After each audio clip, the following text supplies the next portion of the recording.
cold came down from the peaks like an order. It settled in the marrow of the pines, in the iron-rich soil, and in the quiet places of a man's memory. Rowan felt it in the knuckles of the hand he held clenched at his side. He felt it in the rigid set of his jaw. The mountain wore its silence like a uniform, and he had long ago learned to respect a uniform. He moved through the undergrowth with a stillness that was not entirely natural. It was a practiced economy of motion, learned in places where a snapped twig was a death sentence. Here, in the damp, forgiving woods of the Pacific Northwest, it was just habit, a ghost of a discipline he could not shake. His olive field jacket, worn soft at the elbows, made no sound against the dripping cedar branches. His boots, the leather cracked and dark with years of oil, found purchase on slick rock and mossy earth without a slip. Ahead of him, the dog moved with the same quiet purpose. Ghost was a German shepherd of a particular lineage, bred for work, not for show. His coat was black and tan, dense enough to shed the persistent drizzle that fell from a sky the color of gunmetal. He did not run, did not wander. He flowed through the landscape, a shadow with a pulse, his dark, intelligent eyes taking inventory of the world. He was not a pet, he was a partner, the last partner. Rowan watched the dog's posture, the slight cant of his ears, the steady, rhythmic puff of his breath misting in the frigid air. They were on a routine patrol of the park's outer boundary, a volunteer gig he'd taken that gave his days a shape they otherwise lacked. It was an excuse to walk until the ache in his legs drowned out the noise in his head. It was a reason to be tired enough to sleep. Usually the walks were a moving meditation, the smell of wet pine and decaying leaves, the distant percussion of a woodpecker, the weight of the damp air. But today, the silence felt different. It was heavier. It had teeth. Ghost stopped. It was not a sudden halt. It was a cessation of movement so fluid it was almost imperceptible. One moment he was trotting forward, the next he was a statue carved from attention. His head was raised, nostrils twitching, tasting something on the wind that did not belong. Not a deer, not a bear, something else. Rowan stopped behind him, his hand falling instinctively to the dog's shoulder. The fur was coarse and warm, a point of life in the spreading cold. He scanned the dense wall of green and gray ahead of them. He saw nothing but trees, ancient and indifferent. He heard nothing but the slow drip of water from leaf to leaf. "What is it, buddy?" he murmured, the words swallowed by the vastness. The dog did not look at him. His focus was absolute, locked on a point somewhere deep in the woods, off the barely there trail they followed. It was a place they had no reason to go, a place that, according to the Park Service maps, was nothing but impassable terrain and old-growth timber. Ghost took a single, deliberate step to the left, placing himself between Rowan and whatever he had sensed. It was a tactical shift, a trained response he hadn't used in years. A warning. Rowan's own senses sharpened, the hypervigilance he kept carefully banked flaring to life. The forest was no longer a sanctuary. It was a space to be cleared. He felt the familiar, unwelcome tightness in his chest, the cold weight of a past that was never truly past. He read the signal from his partner as clearly as if it were spoken. The routine was over. Something was wrong. The dog let out a low, almost inaudible sound, a vibration in his chest that Rowan felt through the palm of his hand. It wasn't a growl, it was a question, a sound of deep uncertainty. Ghost looked up at him then, his steady gaze landing on Rowan with the weight of a hand on his shoulder. The look was not one of alarm, but of confirmation. "You feel it too." Rowan gave a slow nod. He felt it. A wrongness in the air, thin and sharp as a razor, smelling faintly of rust and something else, something like old smoke. He took his hand from the dog's shoulder and shifted his weight, settling into a stance that was older than his time in these mountains. "All right," he said, his voice a low rumble. "Show me." Ghost moved then, not with the easy gait of a patrol, but with the low, careful stalk of an approach. He led them away from the trail, into the tangled heart of the woods, toward the source of the scent that should not be there. And Rowan followed, the quiet peace of his morning shattered, replaced by a cold, familiar readiness. He was moving toward a problem. It was the only thing he had ever been truly good at. The ground sloped downward, steep and treacherous. They moved through thickets of devil's club and sword fern, the air growing colder, the smell of damp earth mixing with that other alien scent. Rust and stale, trapped air. Ghost navigated the terrain with an unnerving confidence, as if following a map only he could see. Rowan kept a hand near the pocket knife he always carried, a useless comfort that was more about habit than utility. They came upon it suddenly, a break in the trees, a wound in the landscape, a cabin, or what was left of one. It was half collapsed, the roofline sagging like a broken spine. The wood was silvered and rotten, covered in a thick blanket of moss that made it seem as if it were being swallowed by the forest. But it was wrong. The decay felt artificial. The collapse looked deliberate. Ghost stood at the edge of the clearing, his body taut. He did not bark. He did not growl. He simply watched the wreck the way old debts watch from across a room. Rowan circled the perimeter, his eyes cataloging details. The cabin wasn't old. Beneath the moss and forced weathering, the saw marks on the log ends were too clean. The foundation stones were set too recently. The earth around them was not settled enough. This structure had been built to look abandoned. It was camouflage. He found the door, hanging askew from a single leather hinge. He pushed it open. The groan of the wood was the only sound. The air that rolled out was thick with the smell of mildew, stale rations, and something else. Something metallic and antiseptic. The scent of a wound. Ghost refused to enter. He stood his ground at the threshold, a silent, furry sentinel, his gaze fixed on the dark interior. "Yeah," Rowan muttered to the dog. "I see it." He took a small flashlight from his jacket pocket and stepped inside. The interior was a mess of debris from the partially collapsed roof. But again, it was a structured mess. A path had been cleared through the wreckage. In one corner, a small cot was neatly made, a wool blanket folded with military precision. Beside it, a stack of sealed MREs and several gallon jugs of water. Someone had lived here, or waited here. He moved carefully, his light beam cutting through the gloom. The floorboards were damp but solid. He ran his light over the walls, noticing the marks. Not scratches, not rot, deliberate cuts, sliced straps, as if something had been mounted to the walls and then hastily removed. Communications gear, maybe. Ghost whined from the doorway, a soft, anxious sound. Rowan paused, listening. The forest was utterly silent. Too silent. "Easy, boy," he said, his own voice tight. He continued his search. It was the small details that told the story. The empty brass casing on the floor, 9mm, but no sign of a struggle. The stack of books in a waterproof crate, mostly philosophy and poetry. Not the usual survivalist fare. This was a thinking man's hideout, a patient man's waiting room. Then his light fell on it. A loose floorboard near the cot. It was not warped or broken like the others. The edges were too straight. He knelt, the cold of the damp wood seeping through the knee of his pants. He pried it up with the tip of his knife. Beneath it was a small, hollowed-out space. And inside that space, a single object. A hard, waterproof pelican case, no bigger than a paperback book. It wasn't dusty. It hadn't been there long. His heart began a slow, heavy drum against his ribs. This was it. The thing that didn't belong. The reason for the wrongness in the air. He lifted the case. It was light. He unfastened the latches, the plastic clicks echoing in the cramped space. The smell hit him first. Not mildew or rust. The faint, almost imperceptible scent of desert dust and gun oil. A smell from another life. A smell he had spent years trying to forget.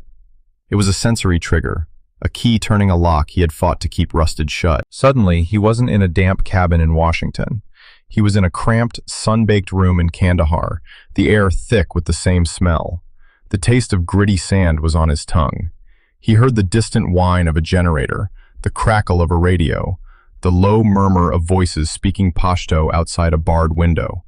He felt a sudden, suffocating pressure in his chest, the weight of body armor, the weight of a choice he hadn't made fast enough. 90 seconds. A lifetime. Rowan. The voice was not in his memory. It was real. A sharp, grounding bark from the doorway. Ghost. Rowan flinched, the cabin snapping back into focus around him. The cold, the damp, the gloom. He was on his knees, breathing hard, the open case in his hands. Ghost had moved from the threshold to stand just behind him, his wet nose pressing insistently into the back of Rowan's neck. A firm, grounding pressure. Stay here. Stay now. He took a slow, shuddering breath, the pine-scented air a shock after the phantom dust of the desert. He looked down into the case. Inside, nestled in the protective foam, were two things: a small, ruggedized audio recorder and a photograph. He picked up the photo. It was slightly faded, the colors muted. Two men in desert camouflage, squinting against a harsh sun, their arms slung around each other's shoulders. They were smiling, not for the camera, but at each other, sharing a joke he would never hear. One of the men was a stranger, younger, with a fierce, joyful look in his eyes. The other man was Master Chief Petty Officer Elias Vance. Rowan's breath hitched. Vance, his mentor. The man who had taught him everything about how to survive in the field, and nothing about how to survive at home. The man who had died in a blast of fire and shrapnel outside a compound in Helmand Province 8 years ago. The man whose death was a debt Rowan could never repay. He stared at the face in the photograph, the familiar crinkles around the eyes, the slight, crooked smile. It was him, unmistakably him. But this picture wasn't from Afghanistan. The gear was different, the background wrong. It was from an earlier time, a different war. He set the photo down, his hand trembling slightly. He picked up the audio recorder. It felt heavy, dense with unspoken words. There was a single, small piece of tape affixed to the back. On it, in Vance's sharp, angular handwriting, was one word: listen. The connection hit him like a physical blow. This cabin, this waiting place, the carefully staged decay. It was all Vance. His tradecraft was written all over it. Elias Vance, who was supposed to be dead, who Rowan had seen buried, who he had mourned in silence for nearly a decade. The grief he had packed away so carefully, the guilt he carried like a stone in his gut, it all came rushing back. This wasn't just a discovery anymore. This was a reckoning. The past wasn't just a memory. It was here, in his hands, demanding an answer. He felt the dog press closer, a solid, living anchor in the swirling chaos of his thoughts. Ghost hadn't known Vance, but he knew Rowan. He knew the scent of his handler's distress. He rested his heavy head on Rowan's shoulder, a gesture of profound and simple loyalty. I am here. Rowan closed the case. He stood up, his movements stiff. He put the case in the large inner pocket of his jacket, where it sat against his chest like a second, colder heart. He didn't know what this meant. He didn't know if Vance was alive, or if this was just the last echo of a dead man's final secret. But he knew one thing. The official story of Elias Vance's death was a lie, and he had just stumbled into the middle of the truth. He turned and walked out of the cabin, back into the cold, clean air. Ghost fell into step beside him, their shoulders brushing. As they left the clearing, Rowan glanced back at the ruined structure. It no longer looked like a wreck. It looked like a tombstone, or a signpost. He pulled his phone from his pocket. The screen was damp, but it lit up. One bar of service, wavering like a dying pulse. He scrolled through his contacts, his thumb hovering over a name. Liam. He almost pressed it. The thought of Liam's quiet, steady presence was a sudden sharp ache of longing. Liam, who would show up with a thermos of coffee and just listen. Liam, who had known Vance too, from a time before Rowan. But he couldn't. Not yet. This wasn't something he could place on someone else's shoulders. Not until he knew what it was. He scrolled past Liam's name to another contact. Miller. Ranger. He pressed the call button. The phone rang twice, then a crisp, no-nonsense voice answered. Miller. It's Rowan, he said, his own voice sounding distant. I found something on the north boundary, something you need to see. There was a pause. He could hear the wind on her end of the line. How bad? She asked. Rowan looked at the dog, who was watching him with an unnerving stillness. Ghost seemed to understand the weight of what had been found. He sat, his posture alert, his gaze fixed on Rowan as if waiting for an order that would change everything. The dog remembered something. Not a place, but a scent, a feeling. He had been in a place like this before, with a man like Vance. He remembered the tension, the waiting, and the failure that came after. Rowan thought of the photograph. He thought of the word listen. He thought of 90 seconds of hesitation that had cost him everything. "It's complicated," he told Ranger Miller, "and it's old." The drive back to the ranger station was a blur of green and gray. Rowan drove his old truck with a mechanical precision, his mind miles away, back in the damp, quiet cabin. The Pelican case was on the passenger seat beside him. Ghost sat in the back, his head resting on the center console, his warm breath on Rowan's elbow. Every so often, the dog would make a soft noise, a gentle whine that seemed to pull Rowan back from the edge of a memory. He met Ranger Sarah Miller in the parking lot. She was leaning against her official green pickup, arms crossed, her expression practical and serious. She was in her late 30s, with a competence that radiated from her like heat. Her brown hair was pulled back in a tight ponytail, and her uniform was immaculate despite the drizzle. "Rowan," she said, her eyes immediately going from his face to the dog, then back. She read people the way he read landscapes. "You look like you've seen a ghost." "Something like that," he said. He didn't open the case. "Not here." "Not yet. The site is about 2 clicks northwest of the old logging road. It's not on any of your maps." "I already checked," she said. "The area is designated as pristine wilderness. No structures permitted, no structures recorded. You're sure about what you saw?" "It was built to look like a ruin," he explained. "But it's newer, stockpiled with supplies. Someone was using it as a hideout. A very professional someone." Miller's gaze sharpened. "Vagrant? Poacher?" Rowan shook his head. "No. The gear was specific. The setup was military-grade tradecraft. This was something else." He finally looked at her, letting her see the gravity in his eyes. "I think it belonged to a man I used to know. A man who's supposed to be dead." She didn't dismiss it. She didn't question his sanity. She just nodded slowly, processing. "Okay," she said. "Let's go to my office, and you can show me what you found." Her office was small, cluttered with maps, binders, and the smell of strong coffee. Ghost lay by the door, a silent, watchful presence. Rowan placed the case on her desk. He opened it and laid out the contents, the photograph and the recorder. Miller picked up the photo, her expression unreadable. "You know this man?" "His name was Elias Vance," Rowan said. The name felt strange on his tongue, heavy with history. "Master Chief Petty Officer, Navy SEALs. He was my mentor." He paused. "He was killed in action in Afghanistan, 8 years ago." She looked from the photo to him. "You're certain?" "I was there," he said, the words flat and cold. "Not for the blast, but for the aftermath. I saw the flag on the coffin." Miller set the photo down gently. She looked at the recorder. "And this?" "I haven't listened to it yet," he admitted. "I wanted to bring it to you first. This is Parkland. It's your jurisdiction." It was only half the truth. The other half was that he was afraid of what he might hear. Afraid of Vance's voice reaching out from the grave, or worse, from a life he had continued to live after Rowan had buried him. "Good call," she said, though they both knew he could have just walked away. Her respect for his choice was a quiet thing between them.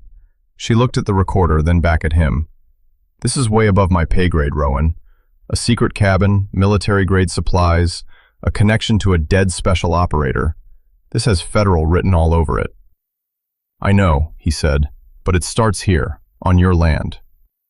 "Which means I have to report it," she said, her tone cautious.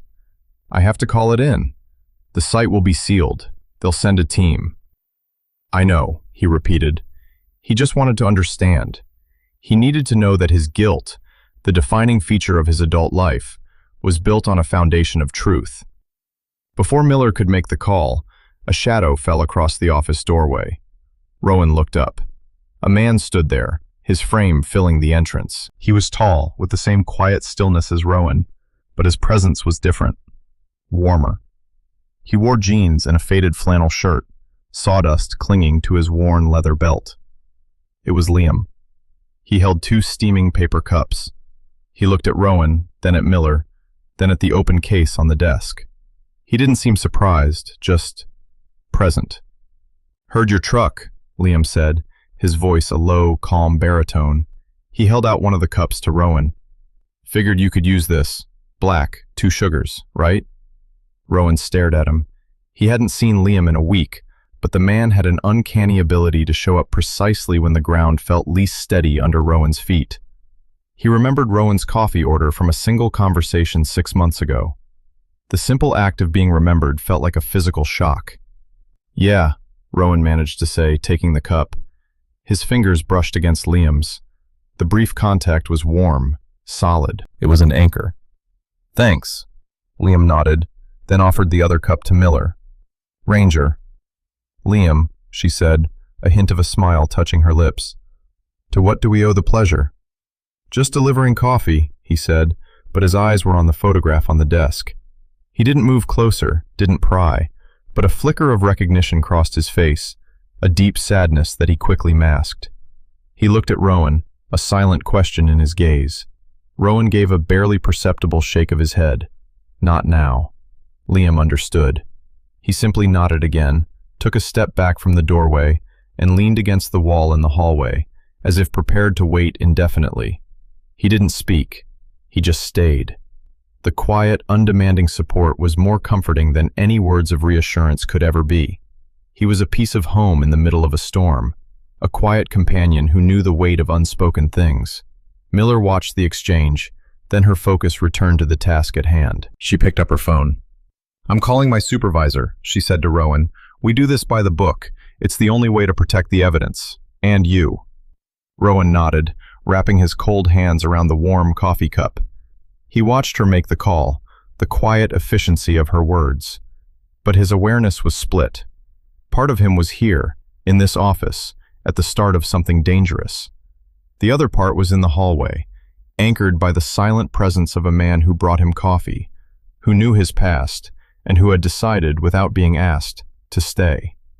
The warmth in his chest was a confusing, unfamiliar feeling, an ache he did not examine. The institutional pressure arrived sooner than he expected. It did not come in a SWAT van with flashing lights. It came in a black, unassuming sedan that pulled into the ranger station parking lot the next morning. A man in a tailored suit got out, his movements smooth and unhurried. He looked like he belonged in a boardroom, not a gravel lot surrounded by pine trees. Rowan was there, waiting with Miller. He hadn't gone home. He'd slept in his truck, with Ghost's steady breathing filling the small space. He couldn't face the silence of his cabin, not with Vance's ghost now walking beside him. The man approached them, a polite, professional smile on his face. He was in his 50s, with well-groomed silver hair and eyes that were calm and deeply unsettling. They saw everything and revealed nothing. Ranger Miller, he said, his voice measured and empathetic. I'm David Davies, from the Veterans Legacy Foundation. Your supervisor, Mr. Black, called me. He thought I might be able to help. Miller's expression was guarded. Mr. Davies, I wasn't expecting you. Of course not, Davies said, his smile never wavering. We prefer to operate discreetly. Our work is sensitive. He turned his calm gaze to Rowan. And you must be Mr. Rowan Hayes, the man who made the discovery. On behalf of our foundation, I want to thank you. You've helped us locate something we've been searching for a long time. Rowan said nothing. He felt Ghost, sitting at his side, tense up. It wasn't a growl, but a subtle shift in weight, a stiffening of the muscles in his shoulders. The dog's gaze was locked on Davies. He knew a threat when he saw one, even one dressed in a $1,000 suit. The Foundation? Rowan asked, his voice flat. Yes, Davies said, turning his attention back to Miller. Master Chief Vance was a very special member of our community. After his official passing, he dedicated his life to a private project under our patronage. He created a network of these wilderness retreats, places for veterans struggling with the transition back to civilian life, places to find peace. The cabin you found was his first, his personal sanctuary. Every word was smooth, reasonable, and completely wrong. Rowan felt it in his bones. Vance was a warrior, not a New Age guru. He didn't build sanctuaries, he built safe houses. It's a beautiful story, Miller said, her tone dry. But it doesn't explain the secrecy, or why a sanctuary would be stocked for a siege. Davies' smile tightened almost imperceptibly. Elias was a man who valued his privacy, Ranger, and he understood the minds of the men he was trying to help. They needed to feel secure. The tradecraft, as you called it, was part of the therapy. It made them feel at home. He gestured toward the station. Now, about the items you recovered, the recorder specifically. It contains Elias's personal logs, journals from his work. They are, as you can imagine, deeply personal and of immense value to us and the families of the men he helped. We'd like to take possession of them to preserve his legacy. The gap between his words and his intent was a chasm. He wasn't asking, he was informing.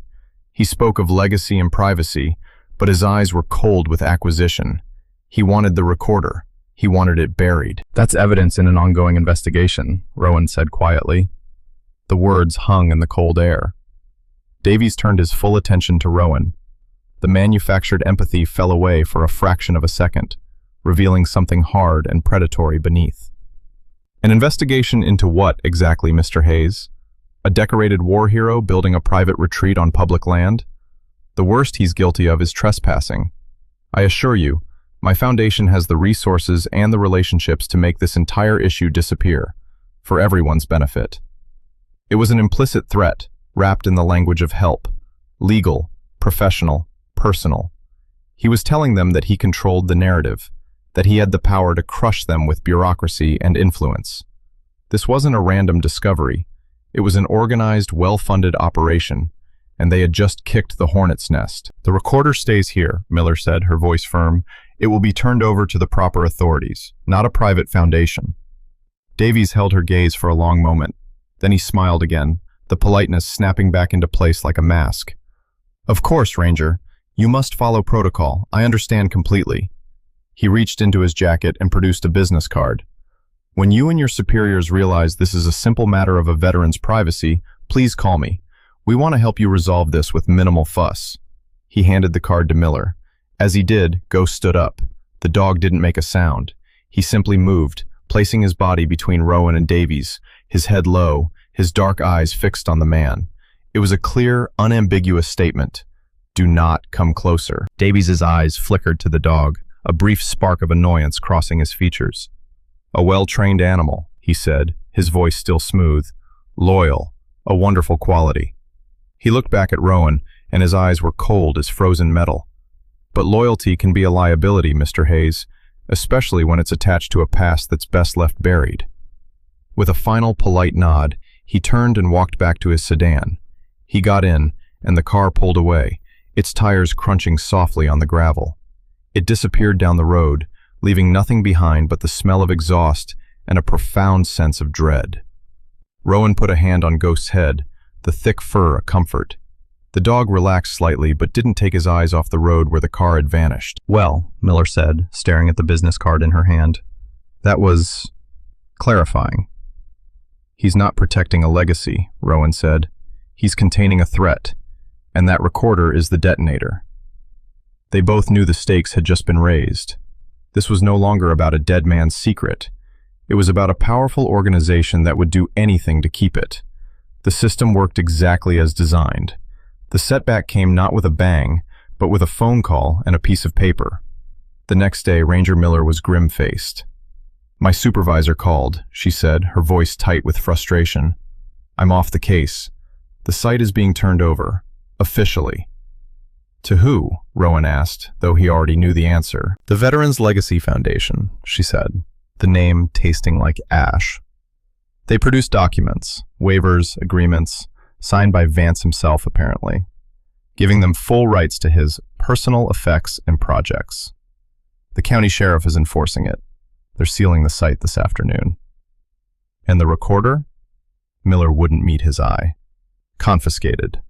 It's been logged as a private journal and handed over to Davies' legal team as per the agreement. It's gone, Rowan. The words landed like stones in his gut. Gone.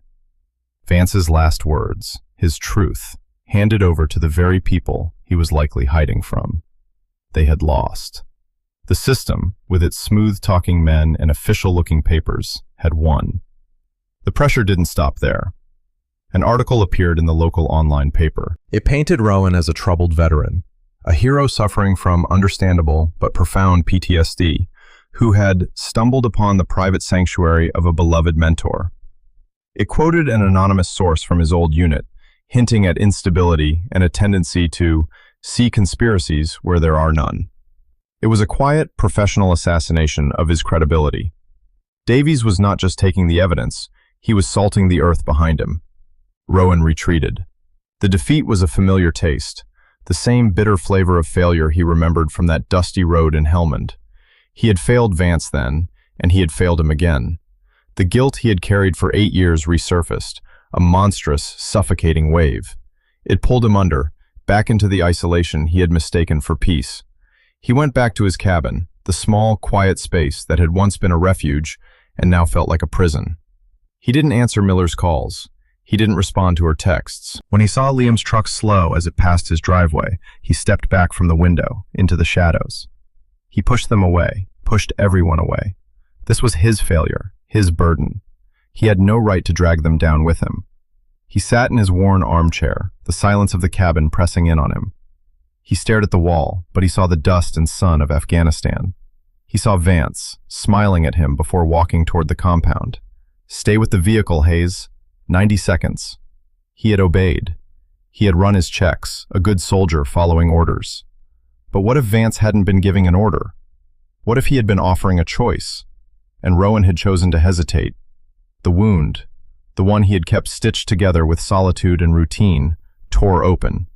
The grief was no longer a dull ache. It was a raw, gaping agony. He was not a survivor. He was the one who was left behind, the one who didn't act. The silence in the cabin was his penance. He didn't eat. He barely slept. He just sat, lost in the wreckage of his memory, the world outside his window fading to an irrelevant blur. The fight was over. He had lost. Through it all, the dog stayed. Ghost did not leave his side. He didn't nudge Rowan's hand for food or wine to be let out. He simply lay on the floor at Rowan's feet, his body a solid, warm presence in the cold room.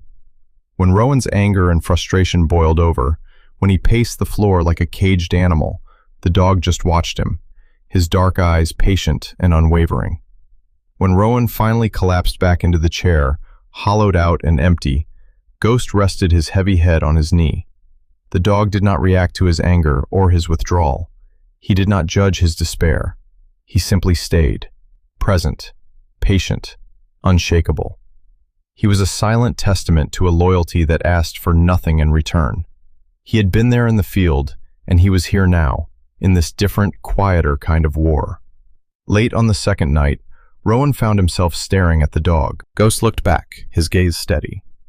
It wasn't the look of a pet waiting for a command. It was the look of a partner, a comrade who had seen him at his worst and had not flinched. The dog's quiet, persistent presence was a force, a moral compass that refused to let him drift away completely.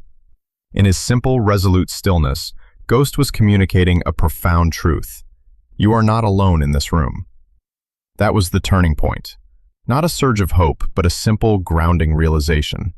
He had pushed everyone away, but he had not succeeded. One loyal soul had refused to leave. Rowan reached down, his hands sinking into the dog's thick fur. The warmth of it, the life of it, seeped into him. He was still here. He was still breathing. And Vance's story was not over. It had been silenced, but it had not been erased. A quiet resolve began to form in the ruins of his despair. Davies and his foundation had taken the evidence, but they didn't have the whole story. They didn't know about the cabin itself. They didn't know the mind of the man who built it. Vance always had a contingency plan. He always had a backup. He had failed to save Vance once. He would not fail his memory now. He stood up, his joints stiff. Ghost rose with him, his tail giving a single, hopeful thump against the floor. "Okay, boy," Rowan said, his voice raw from disuse. "Okay, let's go for a walk." They had to move before dawn. The sheriff was sealing the area in the morning, turning the woods into a crime scene where the only crime was the truth. Rowan packed a small bag. Water, a headlamp, a pry bar. He was breaking the law, but it was a law designed to protect a lie. He had chosen his side. The forest was black and silent as they made their way back to the hidden cabin. Ghost moved ahead, a phantom in the darkness, his paws silent on the damp earth. He seemed to know where they were going, and why. He was not just a companion, he was a conspirator. They reached the clearing as the first hint of gray light touched the eastern sky. The cabin stood as they had left it, a dark shape against the trees. But now it felt different. It was no longer a tomb. It was an archive, a puzzle box built by a master. "Okay, Vance," Rowan whispered into the cold air. "Where would you hide it? Not the obvious place, the place no one would ever think to look." He searched the small structure again, this time with a new focus. He wasn't looking for what was there. He was looking for what was out of place. He ran his hands over the rough-hewn walls, the stacked firewood, the simple wooden furniture. It all felt right. Too right. Ghost was the one who found it. Rowan was examining the floorboards again when the dog walked over to the stone fireplace. It was a simple, rustic construction, stones pulled from a nearby creek bed, held together with mortar. Ghost sniffed at the hearth, his nose twitching. Then he sat. It was his alert posture, the signal. Rowan came over, kneeling beside him. "What is it, boy?" The dog nudged a particular stone with his nose. It was at the base of the fireplace, slightly larger than the others, its surface dark with soot. It looked no different from the rest. But Ghost was insistent. He nudged it again, then looked at Rowan, his eyes bright with intelligence. He remembered something, a scent Vance had trained him on years ago, a specific chemical compound used to seal evidence bags, a scent that lingered for years. Rowan took out his pocket knife and worked the tip into the thin line of mortar around the stone. It was brittle, different from the mortar on the other stones. It crumbled easily. He switched to the pry bar, wedged it into the gap, and pulled. The stone came loose with a grating sound. Behind it was a small, dark cavity, and inside the cavity, wrapped in oilcloth, was a small, flat object. Rowan's breath caught. He reached in and pulled it out. He unwrapped the cloth. It was a data chip, a ruggedized military-spec SD card. Vance's backup plan. The real evidence. A twig snapped behind him. Rowan spun around, his body instantly coiled for a fight. Ghost was already on his feet, a low growl rumbling in his chest. A figure stood at the edge of the clearing, just visible in the pre-dawn light. It was Liam. He held up his hands, showing they were empty. "Easy," he said, his voice calm. "I'm not them." Rowan's heart was hammering against his ribs. "What are you doing here?" "Miller called me," Liam said, taking a slow step forward. "She was worried, said you'd gone dark. I figured you might do something stupid, like this." He nodded toward the cabin. "You looked like you could use someone to watch your back." He stopped a few feet away. His gaze was steady, full of a deep, uncomplicated concern. He wasn't there to judge or to stop him. He was there to stand with him. The simple declaration, "I'm here to watch your back," landed in Rowan's chest with more force than any threat. It was the language of their shared past, a promise that ran deeper than words. Rowan looked from Liam's face to the data chip in his hand, then back. For the first time in days, he felt a crack in the wall of his isolation. He wasn't alone in this fight. "He always had a contingency," Rowan said, his voice thick with emotion. Liam nodded, a sad smile touching his lips. "That was Vance. Always 3 steps ahead." He looked at the chip. "What's the play?" Before Rowan could answer, the sound of an engine drifted through the trees. Faint, but getting closer. The sheriff. They were out of time. "We can't get caught with this," Rowan said. "They'll bury it just like the recorder." Liam didn't hesitate. "Give it to me," he said. "They're coming for you, not me. I'm just a guy out for an early morning hike." He held out his hand. "I'll get it to Miller. She said she knows someone outside the local chain of command." Rowan looked at the chip, Vance's last message, then at Liam's outstretched hand. Trust was a currency he had long since stopped trading in. But looking at Liam's steady gaze, he knew this was a different kind of transaction. It was an act of faith. He placed the chip in Liam's hand. "Don't lose it." "I won't," Liam said, his fingers closing around it.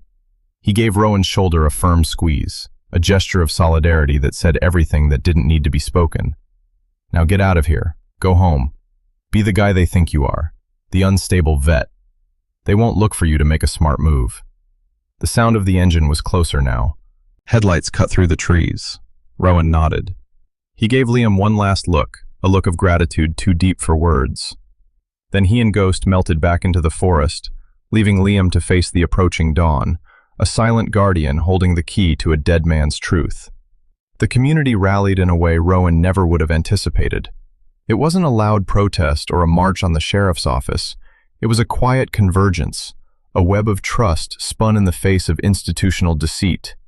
Liam got the data chip to Miller, who, true to her word, drove 4 hours to hand-deliver it to a federal investigator she had served with in the Army, a woman who owed her a favor and had a deep-seated distrust for private foundations wielding quasi-governmental power. While the wheels of federal justice began their slow, inexorable turn, something else happened. The story of Vance's sanctuary and Rowan's instability had spread, but Davies had miscalculated. He didn't understand the nature of the community he was trying to manipulate. Other veterans, men and women Vance had quietly helped over the years, without any foundation's banner, began to talk. They called Miller.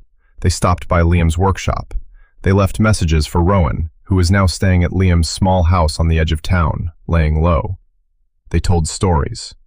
Stories of Vance giving a down-on-his-luck Marine a job, of him co-signing a loan for a young corporal's first home, of him spending weeks tracking down a soldier who had gone off-grid, not to bring him into a program, but just to sit with him in silence until he was ready to talk.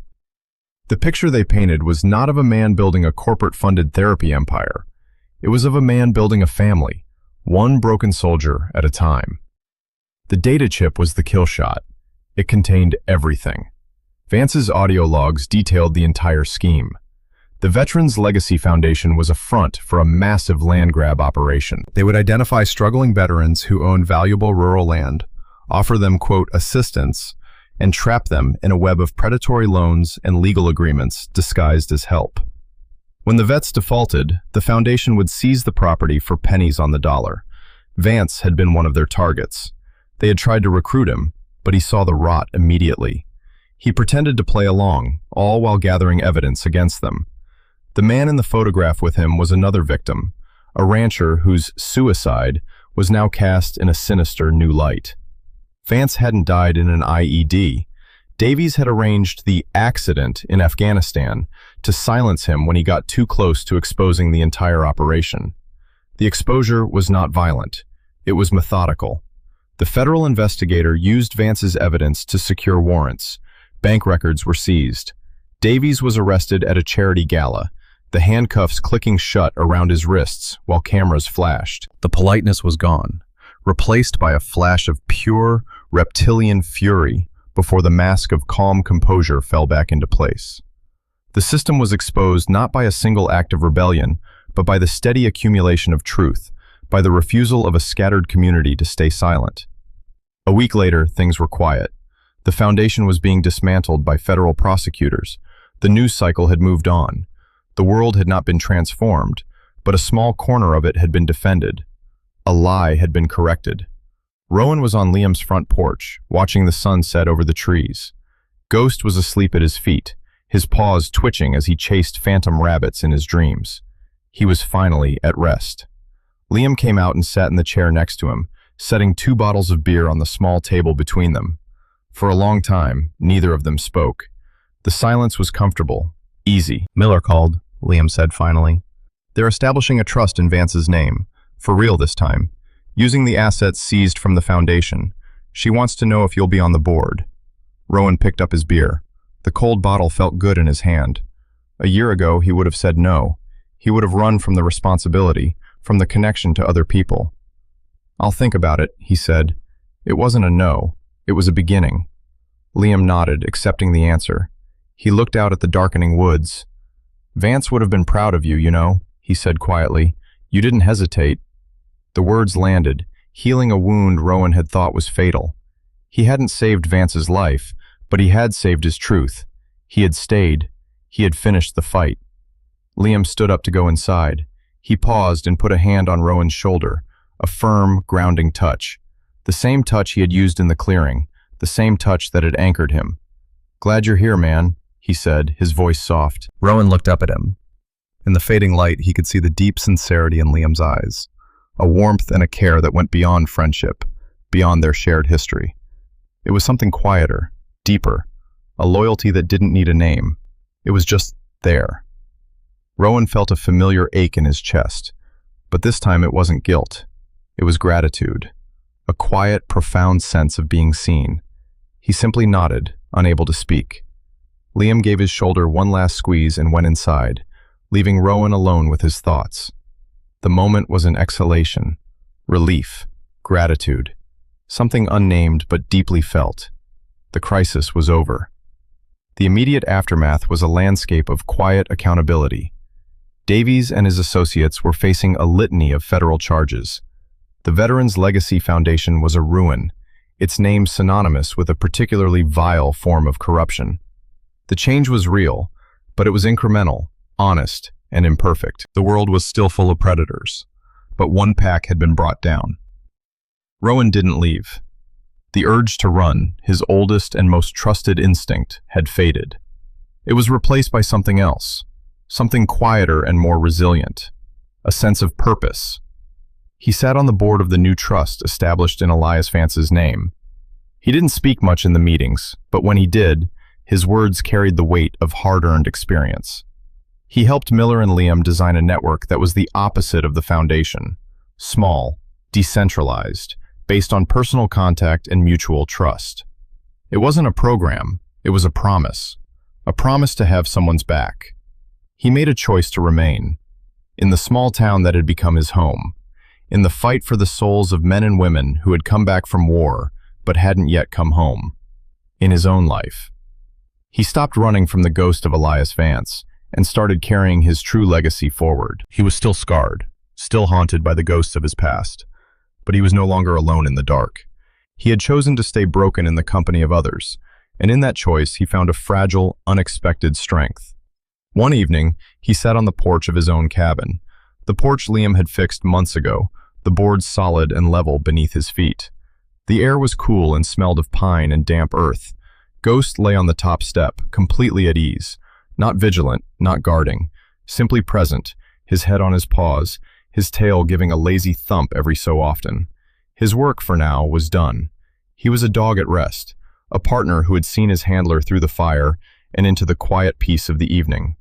Rowan held the photograph from the Pelican case, the two men, Vance and the rancher, smiling in the sun.